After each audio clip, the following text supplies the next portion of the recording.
नमस्कार दोस्तों। आज का यह वीडियो बहुत ही रोचक और जिज्ञासापूर्ण है। हम सभी के मन में कभी न कभी ये प्रश्न जरूर उठता है कि क्या हमारे आसपास कोई शक्ति है जो हमारी मदद कर रही है जब हम कोई परेशानी में रहते हैं और वह परेशानियां यूं ही अपने आप टल जाती हैं। ऐसा हमने कभी सोचा भी नहीं होता है और वह मुश्किलें अपने आप कम लगने लगती हैं। तब हमें ऐसा एहसास होता है कि क्या कोई दैवीय शक्ति हमारी मदद कर रही है। इस वीडियो में हम कुछ संकेत बता रहे हैं जिससे हम पता लगा सकते हैं कि सचमुच कोई दैवीय शक्ति है जो निरंतर हमारी मदद कर रही है। दुनिया में बहुत से लोग ऐसे हैं जिन्हें उनके जीवन में दैवीय सहायता मिलती है, किसी को ज़्यादा तो किसी को कम। कुछ तो ऐसे हैं जिनके माध्यम से ऊपरी या दैवीय शक्तियां अच्छा काम करवाती हैं। सवाल यह उठता है कि आम व्यक्ति कैसे पहचाने कि उसकी दैवीय शक्तियां मदद कर रही हैं या उसकी पूजा पाठ या प्रार्थना का असर हो रहा है।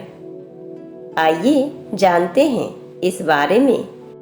दोस्तों, पहला संकेत है हमारा अच्छा चरित्र।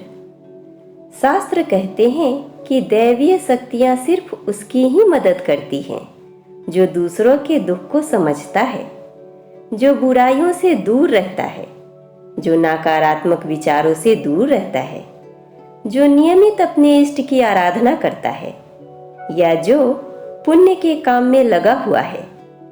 यदि आप समझते हैं कि मैं ऐसा ही हूं, तो निश्चित ही दैवीय शक्तियां आपकी मदद कर रही हैं।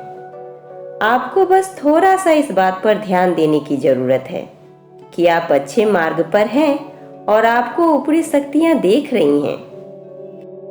दूसरा संकेत है ब्रह्म मुहूर्त।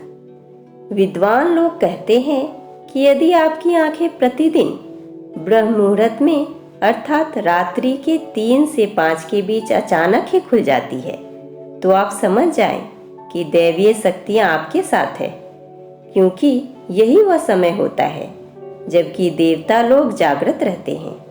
यदि आप अपने बचपन से लेकर जवानी तक इस समय के बीच उठते रहे हैं, तो समझ जाएं कि दैवीय शक्तियां आपके माध्यम से कुछ करवाना चाहती है, या कि वे आपको एक अच्छी आत्मा समझकर यह संकेत दे रही हैं कि अब उठ जाओ, यह जीवन सोने के लिए नहीं है, आपको दुनिया में बहुत कुछ करना है। यह भी कहा जाता है कि सत्व गुण प्रधान लोग इस काल में स्वतः ही उठ जाते हैं। आयुर्वेद के अनुसार इस समय बहने वाली वायु को अमृत तुल्य कहा गया है। यह अमृत वेला होती है। कहते हैं कि इस काल में दुनिया के मात्र 13% लोग की ही नींद इस समय में खुलती है। तीसरा संकेत है सपने में देव दर्शन। यदि आपको बारंबार मंदिर या किसी देव स्थान के ही सपने आते रहते हैं, सपने में आप आसमान में ही उड़ते रहते हैं, या सपने में आप देवी देवताओं से वार्तालाप करते रहते हैं, तो आप समझ जाइए कि ये देवी शक्तियाँ आप पर मेहरबान हैं। चौथा संकेत है पूर्वाभास। यदि आपको आने वाली घटनाओं का पहले से ही ज्ञान हो जाता है या आपको पूर्वाभास हो जाता है, तो आप समझ जाइए कि दैवी शक्तियाँ की आप पर कृपा है। पांचवा संकेत है पारिवारिक प्रेम। आपकी पत्नी, बेटा, बेटी और आपके सभी परिजन आपकी आज्ञा का पालन कर रहे हैं।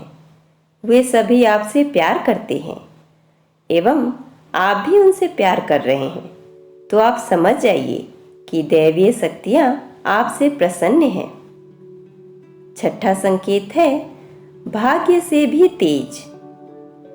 जीवन में आपको अचानक से लाभ प्राप्त हो जाता है। आपके किसी भी कार्य में किसी भी प्रकार की आपको बाधा उत्पन्न नहीं होती है और सभी कुछ आपको बहुत आसानी से मिल जाता है, तो आप समझ जाइए कि दैवी शक्तियाँ आपकी मदद कर रही हैं। सातवां संकेत है सुगंधित वातावरण का एहसास। यदि कभी कभी आपको यह महसूस होता है कि मेरे आसपास कोई है, या आपको बिना किसी कारण ही अपने आसपास सुगंध का एहसास हो, तो समझ जाइए कि अलौकिक शक्तियां आपके आसपास आपकी मदद के लिए है। 8वां संकेत है सुहानी हवा। आप पूजा कर रहे हैं और यदि आपको लगे कि अचानक सुहानी हवा का झोंका या प्रकाश पुंज आ गया और शरीर में सिहरन दौड़ने लगे, ऐसा तो पहले कभी हुआ नहीं, तो समझिए कि देवी या देवता आप पर प्रसन्न हैं। 9वां संकेत है ठंडी हवा का घेरा। भूमि पर रहते हुए भी कभी कभी आपको यह एहसास हो कि मेरे आसपास बादल या ठंडी हवा का एक पुंज है जिसने मुझे घेरा हुआ है, तो आप समझ जाइए कि अलौकिक या दैविक शक्ति ने आपको घेर रखा है। ऐसा अक्सर बहुत ज्यादा पूजा पाठ करने वाले व्यक्ति के साथ होता है। 10वां संकेत है रोशनी का पुंज। अचानक ही आपको तेज रोशनी का पुंज दिखाई दे, जिसकी आप कभी भी कल्पना नहीं कर सकते, या आपको अचानक ही कानों में मधुर संगीत सुनाई दे और आप आश्चर्य करें कि यहाँ आसपास तो कोई संगीत बज ही नहीं रहा, फिर भी वह कानों में सीटी बजने की तरह सुनाई दे, तो आप समझ जाइए कि आप दैविक शक्ति के सान्निध्य में हैं। ऐसा अक्सर उन लोगों के साथ होता है जो निरंतर ही अपने इष्ट देव का मंत्र जप कर रहे होते हैं। 11वां और आखिरी संकेत है किसी की आवाज सुनाई देना। आप रात्रि में गहरी नींद में सो रहे हैं और आपको लगता है कि किसी ने मुझे आवाज दी, और आप अचानक ही उठ जाते हैं, लेकिन फिर आपको आभास होता है कि यहाँ तो कोई नहीं है, लेकिन आवाज तो स्पष्ट थी। ऐसा आपके साथ कई बार हो जाता है, तो आप समझ जाइए कि आप पर किसी अलौकिक शक्ति की मेहरबानी है। ऐसे में आप हनुमान जी का ध्यान करें और धन्यवाद दें। ऐसे तो दोस्तों हम सभी के ऊपर दैवीय शक्ति हमेशा रहती है, बस हमें ध्यान करने की ज़रूरत है और उन शक्तियों को पहचानने की ज़रूरत है और उनका नमन करने की ज़रूरत है। उम्मीद करती हूँ कि आज का यह प्रसंग आप सभी को ज़रूर पसंद आया होगा। आप सभी को आज का ये वीडियो पसंद आया तो कृपया हमारे चैनल पर आएं और भी वीडियो देखें, और पसंद आए तो हमारे चैनल आकृति मोटिवेशनल एंड इंस्पिरेशनल को सब्सक्राइब कर लें और वीडियो को ज़्यादा से ज़्यादा लाइक करें और कमेंट करें, और कमेंट बॉक्स में हमें ये भी बताएं कि आपको किस तरह की वीडियो पसंद है। धन्यवाद दोस्तों।